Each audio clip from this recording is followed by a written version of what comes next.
पोटामध्ये पोकळीमध्ये अग्नी कायम पेटलेला असतो. पृथ्वीच्या पोटात अग्नी हा कायम पेटलेला आहे, कायमच पेटलेला आहे ना.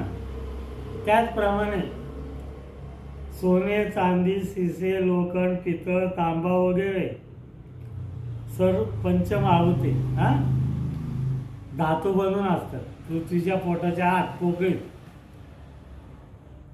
सोनं, चांदी, तांब, पितळ, लोखंड, शिस सगळे धातू बनून आहेत आतमध्ये. सगळे पंचमहाभूत ते धातू बनून आहेत. त्याचप्रमाणे पृथ्वीच्या पोटामध्ये पाणी हे पंचमहाभूत देखील असते. पृथ्वीच्या पोटात पाणी आहे. जेव्हा पृथ्वीवर ज्वालामुखी होतो तेव्हा प्रत्येक पृथ्वीच्या पोटामधील नको असलेले पदार्थ, जास्त झालेले पदार्थ ज्वालामुखी हे जाळून नष्ट करीत असतात. जे जास्त झाले ते सगळे जाळून नष्ट करतात. व तो ज्वालामुखी पृथ्वीचे कवच म्हणजे पृथ्वीचा खडक पाषाण फोडून पृथ्वीच्या वर ज्वालामुखी म्हणजे लावारस वर येत असतो. तो लावारस पृथ्वीच्या वर जमिनीवर नदीसारखा वाहत असतो. व तो लावारस श्री उपप्रमुख दुसरे पंचमहाभूत खडक हे शांत थंडगार करीत असतात.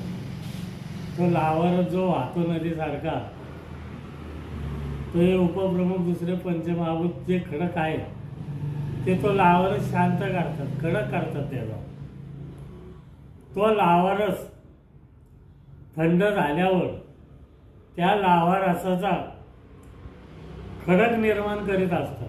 त्या लावारसाचा खडक निर्माण करतात. त्या लावारसाचा पाषाण खडक म्हणजे सोने, चांदी, शिसे, लोखंड, तांबा, पितळ वगैरे धातूंचा रस असतो. म्हणजे पृथ्वीचं जे कवच आहे, पृथ्वी जे आहे, सोनं, चांदी, तांबा, पितळ, लोखंड याचा सगळा रस आहे. त्या रसाचा खडक तयार झालेला आहे. हे सगळ्या रसाचा खडक झालेला आहे.